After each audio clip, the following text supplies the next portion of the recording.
قرآن کریم میں اللہ تعالی نے فرمایا ان اللہ لا یغفر ان یشرک بہ ویغفر ما دون ذلک لمن یشاء، کہ اے نبی آپ بتا دو لوگوں کو ان اللہ یقیناً لا یغفر ان یشرک بہ، اللہ تعالی ہرگز اس بات کی مغفرت نہیں کرے گا کہ اس کے ساتھ شرک کیا جائے، ویغفر ما دون ذلک لمن یشاء، اور اس کے سوا جس گناہ کے لیے جس کی چاہے گا مغفرت کر دے گا۔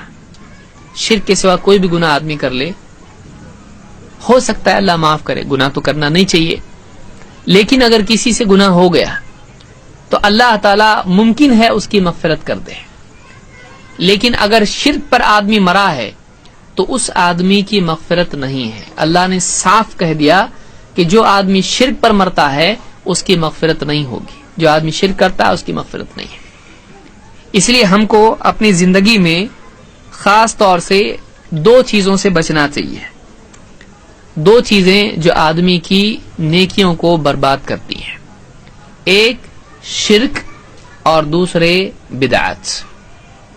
یہ دو چیزیں ہیں جو آدمی کو اللہ کے ہاں ملعون بناتی ہیں اور نبی کریم صلی اللہ علیہ وسلم کی سفارش سے محروم کرنے والی چیز ہے، حوض کوثر سے دھتکارے جانے لائق ایک انسان کو بناتی ہے۔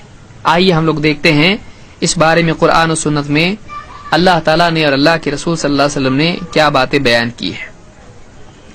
جیسے کہ میں نے آپ کے سامنے بات رکھی کہ شرک کی مغفرت نہیں ہے، اللہ نے فرمایا ان اللہ لا یغفر ان یشرک بہ، اللہ تعالیٰ شرک کی مغفرت ہرگز نہیں کرے گا، ہاں شرک کے سوا اللہ جس گناہ کی چاہے گا مغفرت کر دے گا، جس آدمی کی چاہے گا مغفرت کرے گا، لیکن شرک کی مغفرت نہیں ہے۔ اسی طرح سے اللہ تعالیٰ نے یہ بات بتائی، شرک اور بدعت میں ایک مشترک بات ہے، شرک جس آدمی کی زندگی میں آتا ہے اس کی ساری نیکیاں برباد ہو جاتی ہیں، حج کیا ہو، نمازیں پڑھی ہوں، زکوٰۃ دی ہو، صدقات کیے ہوں، لوگوں سے اچھے اخلاق سے آدمی پیش آیا ہو، رشتہ داروں کے حق ادا کیے ہوں، بڑی سے بڑی نیکیاں اس نے کی ہوں، لیکن اگر وہ جانتے بوجھتے شرک کرتا ہے اور توبہ نہیں کرتا ہے، شرک پر ہی مرتا ہے، تو قرآن کریم میں اللہ تعالیٰ نے بتلایا کہ اگر بڑی سے بڑی شخصیت بھی شرک میں مبتلا ہو تو اس کی ساری نیکیاں برباد ہیں، اس کی ساری نیکیاں برباد ہیں۔ قرآن کریم میں اللہ تعالیٰ نے یہ بات بیان کی ہے، اللہ نے فرمایا وَلَقَدْ أُوحِيَ إِلَيْكَ وَإِلَى الَّذِينَ مِن قَبْلِكَ لَئِنْ أَشْرَكْتَ لَيَحْبَطَنَّ عَمَلُكَ وَلَتَكُونَنَّ مِنَ الْخَاسِرِينَ۔ اے نبی، آپ سے پہلے جتنے نبی گزرے ہیں ان کی طرف بھی ہم نے اس بات کی وحی کی تھی، اور آپ کی طرف بھی ہم یہ پیغام بھیج رہے ہیں، لَئِنْ أَشْرَكْتَ لَيَحْبَطَنَّ عَمَلُكَ، اگر آپ نے بھی شرک کیا، لَئِنْ أَشْرَكْتَ، اگر آپ نے بھی شرک کیا، لَيَحْبَطَنَّ عَمَلُكَ، ہم آپ کا بھی عمل برباد کر دیں گے، آپ کا سارا عمل برباد، وَلَتَكُونَنَّ مِنَ الْخَاسِرِينَ، اور آپ گھاٹا اٹھانے والوں میں سے ہو جاؤ گے۔ آپ جانتے ہیں اللہ کے جتنے نبی ہوتے ہیں وہ معصوم ہوتے ہیں، ان سے شرک تو بہت دور کی بات ہے، کسی گناہ کا صدور نہیں ہوتا ہے۔ اللہ کے جتنے نبی ہوتے ہیں وہ سارے بندوں میں سب سے زیادہ متقی اور پرہیزگار ہوتے ہیں، ہر گناہ سے، ہر چھوٹی بڑی سب چیزوں سے بچنے والے ہوتے ہیں۔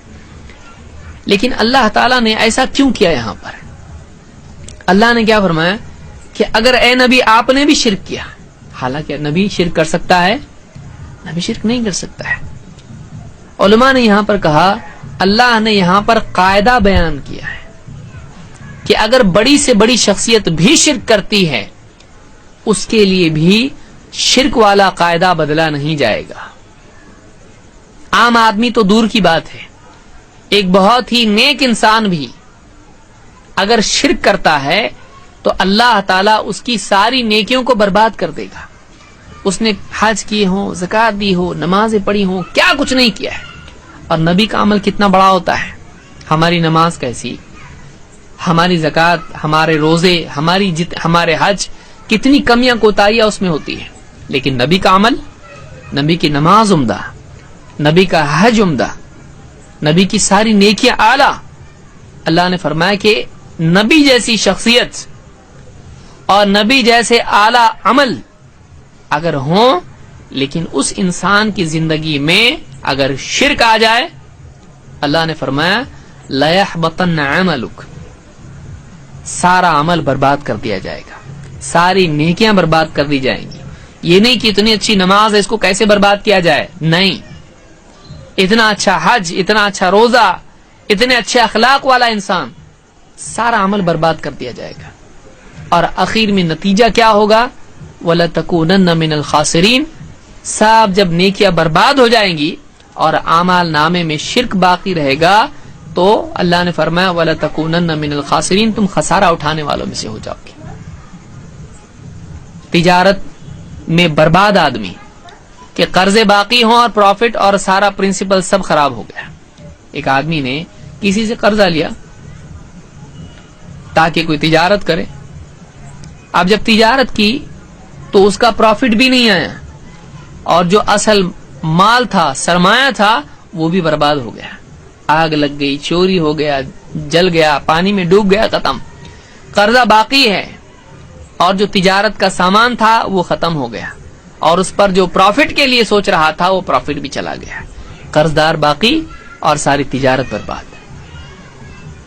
ایک آدمی اگر شرک کرتا ہے، ساری نیکیاں جو جنت میں لے جانے والی ہیں وہ سب برباد، اور گناہ شرک کا باقی ہے. ایسا آدمی آخرت کی تجارت میں برباد ہے. تو یہ قرآن کی آیت میں اللہ نے بیان کیا. تو شرک اگر آدمی کرتا ہے، اس کی ساری نیکیاں، زندگی بھر کی ساری نیکیاں برباد ہو جاتی ہیں. کیوں کرے آدمی شرک؟ کیوں آدمی سمجھتا نہیں ہے؟ اس لیے کہ اکثر لوگوں کو واقعی سمجھ میں نہیں آتا ہے کہ شرک کیا ہے. بہت سارے لوگ شرک کیوں کرتے ہیں؟ وہ شرک کو شرک سمجھتے نہیں ہیں. اور شرک کو شرک کیوں نہیں سمجھتے ہیں؟ اس لیے کہ ان کے پاس سنت کا علم نہیں ہوتا ہے. ہمارے نبی صلی اللہ علیہ وسلم نے بتایا شرک کیا ہے کیا نہیں ہے. کوئی آدمی بتائے یہ شرک ہے، یہ شرک نہیں ہے، اس کی بات سچی جھوٹی کیا سمجھیں گے آپ بتائیے؟ وہ سچ بھی بول سکتا ہے، جھوٹ بھی بول سکتا ہے. شرک کیا ہے اور کیا نہیں ہے کون بتائے گا؟ اللہ کے نبی صلی اللہ علیہ وسلم کو دیکھنا پڑے گا، قرآن کو دیکھنا پڑے گا، حدیث کو دیکھنا پڑے گا. اللہ اور اس کے رسول سے بڑھ کے کون سمجھا سکتا ہے شرک کیا ہے کیا نہیں ہے؟ لیکن کوئی آدمی اپنے فائدے کے لیے بول سکتا ہے یہ شرک نہیں ہے، یہ شرک نہیں ہے، اپنے فائدے کے لیے بول سکتا ہے. کوئی آدمی جہالت میں بول سکتا ہے کہ نہیں مجھ کو تو شرک نہیں لگتا ہے. ایک آدمی کی عقل کے تابع آپ ہوگے یا اللہ اور اس کے رسول کی بات کے تابع آپ کو ہونا چاہیے. ہماری دعوت یہ ہے کہ زندگی کے تمام معاملات کے لیے ہم کو اللہ اور اس کے رسول کی طرف رجوع کرنا چاہیے، وہاں سے ہم کو صحیح فیصلہ ملے گا. اگر سنت کا علم آدمی کے پاس نہ ہو، اگر نبی کی سنتیں علمی اور عملی اعتبار سے زندگی میں نہ ہو، آدمی اپنی منمانی عبادتیں کرنا شروع کر دے، جو اس کے جی میں آیا اس کو دین سمجھ کے کرنے لگے، تو بھی آدمی کا عمل برباد ہو جاتا ہے. فرق اتنا ہے کہ آدمی کا وہ عمل برباد ہو جاتا ہے جس میں نبی کا طریقہ نہ ہو. دیکھیے کلمہ ہمارا کیسا ہے، اشہد ان لا الہ الا اللہ، پہلا حصہ ہے، اور دوسرا حصہ واشہد ان محمدن عبدہ ورسولہ. ہم ایسا پڑھتے ہیں کہ میں اس بات کی گواہی دیتا ہوں کہ اللہ کے سوا کوئی عبادت کے لائق نہیں. یہ پہلا ٹکڑا ہے. دوسرا حصہ، اور میں اس بات کی گواہی دیتا ہوں کہ محمد صلی اللہ علیہ وسلم اللہ کے بندے اور رسول ہیں. کیوں بولتے ہیں ہم لوگ یہ جملہ؟ کیا مطلب ہے، کیا فائدہ ہے اس کا؟ کوئی آدمی پوچھ سکتا ہے. کوئی غیر مسلم اگر ہم کو ہاتھ پکڑ کے پوچھے یہ جو آپ اذان میں بار بار بولتے ہو اشہد ان لا الہ الا اللہ اشہد ان محمد رسول اللہ، کیوں بولتے ہیں؟ کوئی آدمی مسلمان ہونا ہے تو اس نے کیوں بولنا ہے یہ، دوسرا کیوں نہیں، یہ کیوں؟ کبھی سوچا ہے اس کے اوپر؟ اس کی کیا اہمیت ہے دین میں؟ اور یہ دو ٹکڑے، دو جملے، دو باتیں بول کے کیا بڑی بات ہو جاتی ہے؟ پورا دین اس میں آتا ہے، پورا دین اس پر ٹکا ہوا ہے. کیسے؟ لا الہ الا اللہ، اللہ کے سوا کوئی عبادت کے لائق نہیں. تو معلوم ہوا زندگی کا مقصد کیا ہے؟ اللہ کی عبادت. تو ہم اللہ کے سوا کسی کی عبادت نہیں کرتے ہیں. یہ ہم اس میں بولتے ہیں کہ ہم اپنی زندگی کے مقصد کو پورا کرنا چاہتے ہیں اور ہم اللہ کے بندے ہیں, اللہ کے سوا کسی کی عبادت نہیں کرتے. لیکن دوسرا حصہ اس کا یہ ہے جس میں عام طور سے گمراہی آتی ہے. ایک گمراہی کیا آتی ہے؟ عبادت کس کی کر رہا ہے؟ کبھی بت کے آگے جھک رہا ہے, کبھی پیڑ کے آگے, کبھی قبر کے آگے, کبھی کسی اور کے آگے. دوسرا پرابلم کیا آتا ہے کہ اللہ کی عبادت کرنا ہے لیکن اپنے دل سے کوئی بھی چیز نکال کے اس کو دین سمجھ کے کرنے لگتا ہے. اللہ کی عبادت میں اپنے دل کا طریقہ آدمی اپناتا ہے, گمراہ ہو جاتا ہے. تو ہم کہتے ہیں لا الہ الا اللہ, اس کا تقاضا ہے کہ ہم اللہ کی عبادت کریں, کسی اور کی نہیں. اور دوسرا جملہ ہے محمد رسول اللہ, اس کا تقاضا ہے کہ اللہ کی عبادت اپنی منمانی سے نہیں کرنا ہے, اپنے دل سے کچھ بھی نہیں کرنا ہے, بلکہ محمد عربی صلی اللہ علیہ وسلم نے جیسا سکھایا ویسا کرنا. دو جملے میں سارا دین آ گیا. عبادت کس کی؟ اللہ کی. عبادت کا طریقہ کس کا؟ محمد رسول اللہ صلی اللہ علیہ وسلم کا. شارٹ کٹ میں پوری بات سمجھ میں آ جاتی. عبادت اللہ کے سوا کسی کی نہیں کریں گے, دو, اور عبادت محمد صلی اللہ علیہ وسلم کے طریقے کے سوا کسی اور کے طریقے پہ نہیں کریں گے. یہ پورے دین کا خلاصہ اس میں آ جاتا ہے. لیکن شیطان چاہتا ہے انسان ناکام ہو, اس لیے شیطان کی کوشش کیا ہوتی ہے؟ اس کو عبادت اللہ کے سوا دوسروں کی کرائیں گے, اور عبادت اللہ کی اگر یہ کرے گا تو اس عبادت میں طریقہ دوسرا کوئی لگا دیں گے, نبی کے طریقے پہ نہیں آنے دیں گے. برباد برباد برباد. اس لیے آپ دیکھیں اللہ کے نبی صلی اللہ علیہ وسلم ایک حدیث میں فرماتے ہیں کہ من احدث فی امرنا ھذا ما لیس منہ فہو رد. جو ہمارے اس دین میں کوئی ایسی چیز نکالے جو اس دین میں نہیں تھی, آخرت میں وہ رد کر دی جائے گی, اللہ اس کو قبول ہی نہیں کرے گا, وہ مردود ہے.